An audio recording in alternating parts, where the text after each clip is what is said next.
ভাই হ্যাঁ, এই যে এইখানে এই যে আমার আরেক ভাই, উনি আবার এই সৌদির খেজুরের বিচি ফালাইছে, খেজুরের বাগান করছে। তো আপনারা যদি চারা সংগ্রহ করতে চান তাইলে আমাদের পেজে কমেন্টস করে জানাবেন, অবশ্যই আপনাদের ফোন নাম্বার দিয়ে দিবেন, আমরা চারার দামগুলো বলবো। আর এই খেজুরটা ভাই এই প্রথম বিচি ফালায়া বাগানটা করছে। তো ভাইয়ের কাছে একটু জানি, ভাই আপনি কতদিন হইলো এই খেজুরের? আসলে এটা ওই যে আমার ভাই এক সৌদিতে থাকে বিদেশে, তো ওনাকে বলার পরে উনি অনেক বীজ নিয়ে আসছিল। তো পরীক্ষামূলকভাবে আমরা এখানে এই বাগানের মধ্যে এটা ফালানো হয়েছে। এগুলো এখন চারা হয়ে গেছে প্রচুর পরিমাণে, আপনারা দেখতে পারতেছেন। এটা এখন আমরা পানি বলতে পারেন যে শুকনা মাটি করা কেন দিচ্ছি না, তো এটা আমরা বৃষ্টির জন্য অপেক্ষা করতেছি।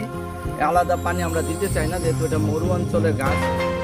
অবশ্যই আমরা আশা রাখি এখান থেকে প্রচুর পরিমাণে খেজুর হবে, ভালো মানের সৌদি খেজুর।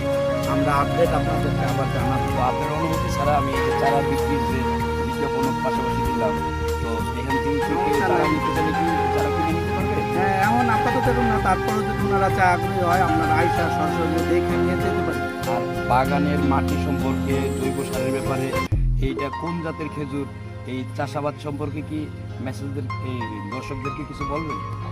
আমরা আসলে পরীক্ষামূলক এখন ফালাইছি, এর কিভাবে কি হয়েছে ধারাবাহিকভাবে যদি আপনার অডিয়েন্স জানতে চায় তাহলে আমরা অবশ্যই জানাবো ইনশাআল্লাহ। তো বন্ধুরা, আপনারা অবশ্যই এই পেজে লাইক কমেন্ট দিয়ে সংযুক্ত থাকবেন। এই চারা যদি কেউ নিতে চান তাহলে আমাদেরকে কমেন্টস করে জানাবেন। আর পাশাপাশি আমার এক ভাইয়ের এই মালটা বাগান আছে, এই মালটা বাগানেরও কলম হচ্ছে, তো এটা আপনারা কমেন্টস করে জানাবেন।